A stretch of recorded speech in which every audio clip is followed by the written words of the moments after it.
General geography of Dimension 3. The world of Dimension 3 is known for particularly sparse lands, filled with vast waters and tropical climates near its equator. Continents were maximum more the size of subcontinents, and the smallest of lands were surrounded by horizons of blue. Some islands reached high above sea level, others seamlessly transitioned to a second floor. Archipelagos were common land formations, with civilizations spanning several islands or independent cultures built on each. The latter case was close to that of Hegemonia, Florentia, and Vigilum. All three of their traditions were lively and unique. In their own way, it was inevitable that they involved each other in cultural discrepancies. Truly, this dimension was most like an earthen ether, complete with seas, lands, cities, and conflicts. Natural beginnings. As any territory in the center of tropical activity, this large land was regularly warm and humid, with grounds intertwined with strings of plants and the poles of trees. Creatures adapted to this environment were smaller to cool off more easily, and more colorful to camouflage among the foliage. Most have always had an affinity towards the nature of their land. A certain species, like the rest of the wildlife, was nimble and smallish, though taller. Beings grew lankier limbs and appendages to radiate body heat. Their build was rather spherical, with heads round and hands alike, with a prehensile tail to help grasp towering palms. Their faces were delicate, with tiny eyes and mouths like roaming gulls of the tropic. Skin colors flashed as a form of camouflage amid the tropic fauna, but this was mostly used for communication.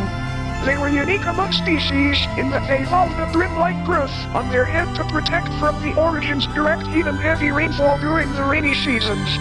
Eventually, sentient culture was soon to rise. They commuted in huts, constructed of wood and leaves, and lived in tight communities where no one truly ran out of resources. Another smaller group was more individual and treated the ecosystem more as a sandbox. This made them by nature more open to like-minded individuals, but more reserved to most of their peaceful species. Nonetheless, they kept each other's back, or more appropriately, tail, and developed a rudimentary yet neatly interwoven society. Electromagnetic Ice Age. Though by instinct kind and charismatic, they carried their survival by staining the white grounds red. When a rare, particularly strong fluctuation of the EM energy of the origin threw off environments on a dimension-wide scale, this species got the short end of the stick. The land became akin to a perpetual winter. Some regions weren't affected as much thanks to electromagnetic environmental pockets, but these phenomena were uncommon. They were forced to cuddle for a living while worrying about fruits dying in the cold. Predators were also hungry for sustenance, with a frigid fugitive a common victim for their relatively larger build. This forced them to hunt for animal meat, though reluctantly. Even then, there was a large shortage of animals, as they were adapted for a warm and humid air, leaving them either to die or seek refuge in obscure places. They were forced to further develop their sense of sentience, while being thrown back to an uncivilized existence. Firstly, they were presented with a critical choice to waste energy hunting alone, or preserve it together while slowly starving. Hunters, ancestors of Hegemonians. The followers of the former choice, the hunters, thought it would be paradoxically easier to find game in places harder to reach, thanks to reduced competition from their peers. Despite this belief, more adept predators brought it to the next level. The hunters were already at a great physical disadvantage. They attempted to make up for their fragile bodies with an openly belligerent mindset to more appropriately challenge competition. This led to favoring food on top of their respect for life, challenging the very concept their relatives so much worshipped for generations. This then triggered an evolution that was hard to believe it branched off their serene ancestry. Hunters garnered a stockier, muscular build to retain heat and strength. Their faces grew more jagged, with their hands and feet developing long, sharp digits for physical combat, balance, and specialized grasp. Tails also became more martially adept, sometimes being stronger than arms. Their brim shrunk and was instead covered in a mane. Most of their body followed suit and grew fur. Their eyes grew larger to cut their gaze through thick mists of snow. The combination of flowing hair and stronger tails opened way for dominance beyond battle. Hunters stood tall and flared their mane at the sky, with tails splitting toward a brawl while being engaged.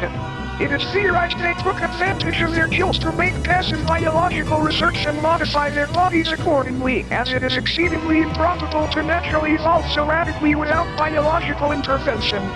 Now only fighting for their own cause, religion was changed in accord to their performance, now rigid and dogmatic while embracing competitiveness. Far enough astray from their original altruistic culture, they were soon to become a community of their own. Refugees, ancestors of the Laurentians. The followers of the latter choice, these refugees sought refuge in obscure places along with other animals. They were also faced with a choice of challenging their beliefs, but they proceeded this with much more caution. They only strictly ate when necessary, sacrificing the lives of animals as least as possible. Akin to the prey they gathered, those were filled with soul-seeking comfort. Due to their less active nature, they remained spindlier and rounder. They grew fur on their grim trunk much like their belligerent brethren, albeit to a lesser extent. However, unlike them, tool use was highly regarded or even seen as obligatory, building fires and even wooden shelters, if the chilling climate allowed so. Tails were gradually used less in favor of more meticulous manual digits, more agile movement, and shapier, more flexible bodies to escape danger. Their sense of camouflage whittled down in favor of nearly white skin to blend with a thick snow. Minds began adapting more than the body, subsequently favoring intelligence more than belligerence. Food was scarce and did not yet adapt to the chilling environment. Of course, the lives of animals had to be taken. These unfortunate souls were ceremonially repurposed beyond life, like skinning them for fur blankets, for example. A looming guilt of murder was felt, but they tried their hardest not to take life away in vain. With their bodies still fragile, they faced an obstacle. Rather, the obstacle came to them. Competition from predators was constantly present, with their defensive nature being often compromised. Predators stole their sustenance, or even made the refugees themselves the sustenance. They couldn't bring themselves to fight back, but they needed to for their own food, their own survival. Their brains, the most powerful weapon in their arsenal, lay dormant for battle until this moment. The refugee psyche evolved to harness a dangerous, covert, high adrenaline response, triggered only under very high emotional pressure. The implicit nature of this allowed for stable communion during calmer times, while being able to engage in rough combat is absolutely necessary. This conjured relentless beasts from the peaceful nomads. Even more so when their greatest predator and closest relatives began a conflict that shook the integrity of both parties. The war for nature. At the climax of the winter blizzards and crescendo of the howling winds, food was scant, and the hunters stood tallest in the food chain. Now dissociated from their peaceful counterparts, the refugees now served the high comestible bounty, and both of their paths inevitably crossed. Refugees attempted to reach an agreement, but efforts were futile. Hungry stomachs were more powerful than fawning hearts. Despite being a time of heavy cooperation, the individual mindsets of the hunters outright refused, and the refugees took this as betrayal. Suddenly, a war. The refugees, by nature, opposed this conflict, but they were inevitably called to protect their lives and their honor for dead creatures. Some pacifists snapped and became a chaotic force of pure rage, with the only aim to protect. Others fled in desperate search for a sustainable environment, but either froze or starved before any signs of warmer weather. A small number of refugees attempted to fight without their violent side, triggered them in a more organized manner, but they proved too weak, even with tools in hand. Those who swore to defend, even if it meant a kill, were the lead in the war. Their entropic action surely was formidable versus the brutish strength of the hunters, but it took one factor to secure the hunters as victors. The war for virtue. The refugees were winning. Their unpredictable offensive ample array of tools set deep scars in the hunter's ego. The only aspect both lacked was a foundation of unity. Hunters were surely stronger, but not unified. This catalyzed the creation of leaders, primarily offering a strategic role in the war. Most armies concatenated to one generalized unit under the notion of hierarchy. Rallies to inspire pride and calls to create formations, moved from freezing dawns to chilly dusks.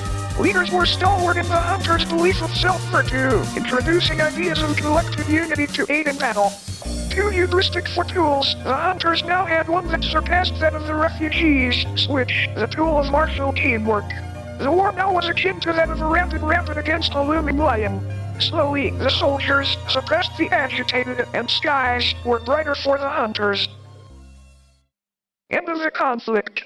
When defeat was approaching, most refugees absconded, but a nomadic wave of self-destructive attempts to assassinate martial leaders ended in a grisly sacrifice.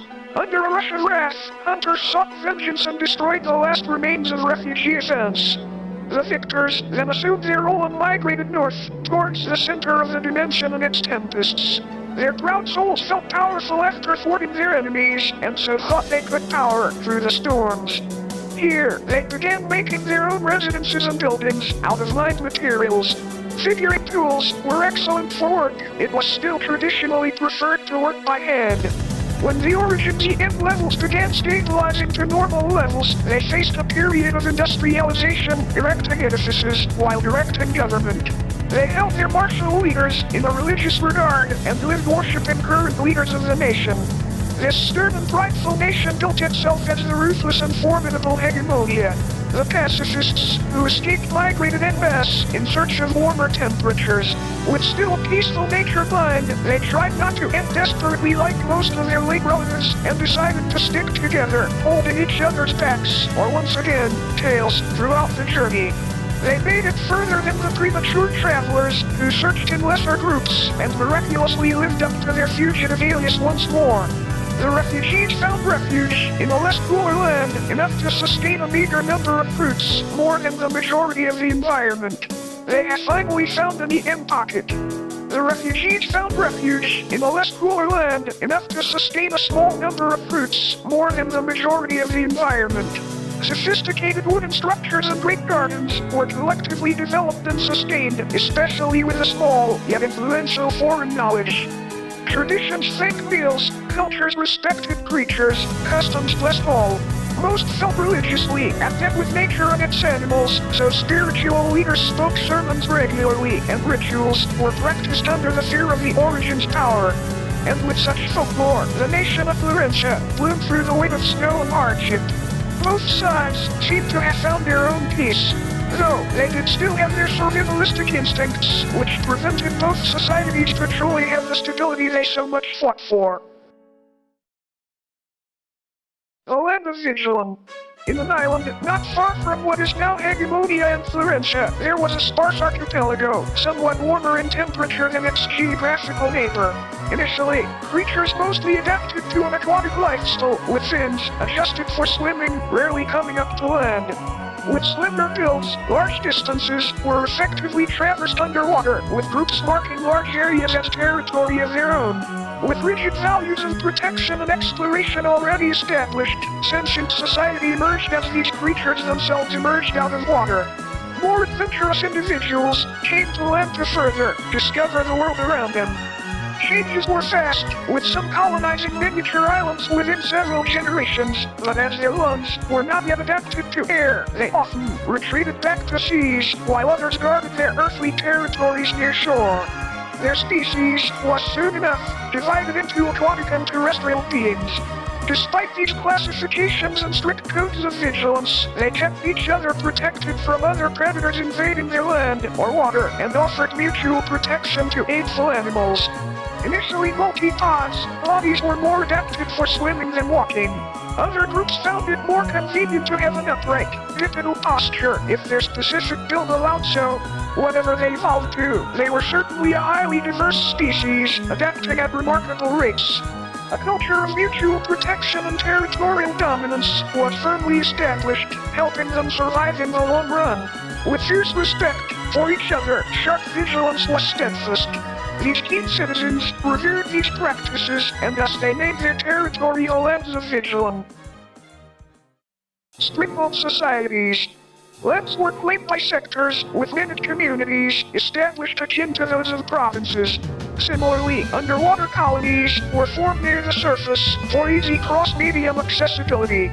If a builder's community did not have enough supplies, an arborist division let them borrow wood for sale. When a breeder's animal falls ill, a veterinarian would not waste time to care. Best of all, these professions existed both above and below land, and a vast array more. A mass following began when an artistic sector introduced ideas of mythology, captivating the souls of those adventurous. These legends reinforced the Vigilanese ideals of conquering any place untouched. Strict ideas of hard work became culture, so much even the youngest were taught that all there was to life was a labor to discovery, and discovery itself.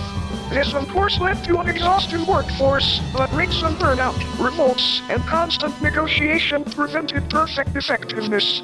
Over countless generations of research and biological modification, new ideas and strategies were devised to explore the unknown blue.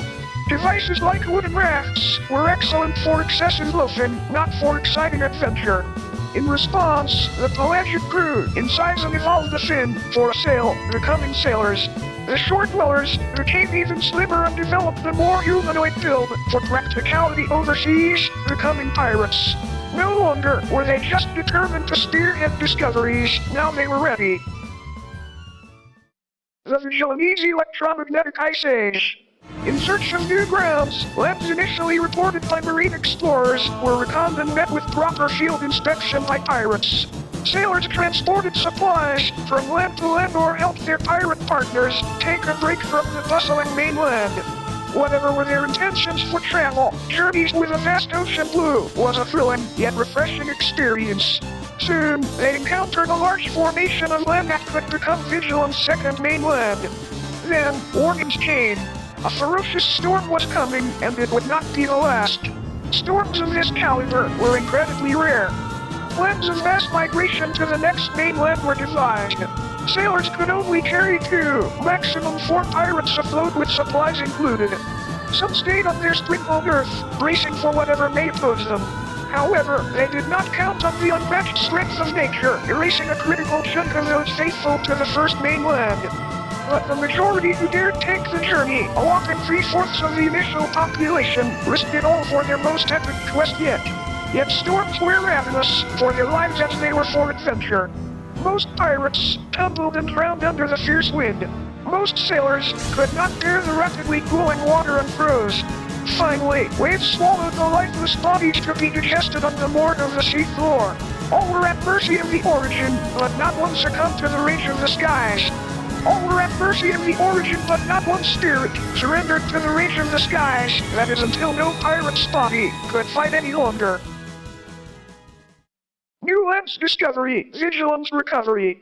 Sailors, built for the seas, decided to retreat and migrate to deeper waters once their navigator succumbed. The only existing pirates were those resisting wind and wave in the mainland.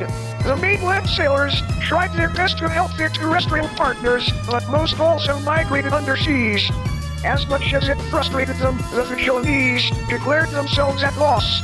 Now they knew better than to oppose the very nature that gave them life. But their drive to understand it fully shone once again when the storms began to subside. During the Ice Age, sailors were taught of the voyage their ancestors endured once they parted from the land of the pirates. Once the prophesied days came, they rose from the depths and confirmed the similar tales of the pirates' ancestors. And when they made it to the promised new land, a cultural shock was felt as they saw it already conquered. What they sought most was discovery, not conflict.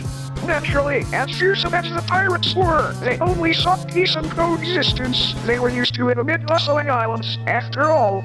It was quite troublesome to get used to foreign customs much more modest to theirs, but the Vigilanese eventually blended with their new companions. Traditions were traded, religions complemented and clashed with each other, and each nation's past was shared all in mutual agreement. In turn, the Vigilanese of the mainland rebuilt society, now with rigorous sectors, intercontinental trade, and lively legends of art and adventure. Arguably, this was the greatest rebound this dimension has witnessed, from escaping extinction to aiming for skies. A time gone by. Suddenly, Hegemonia sought to expand its territory at all costs. They could only seek expansion down south where Florentia was already residing.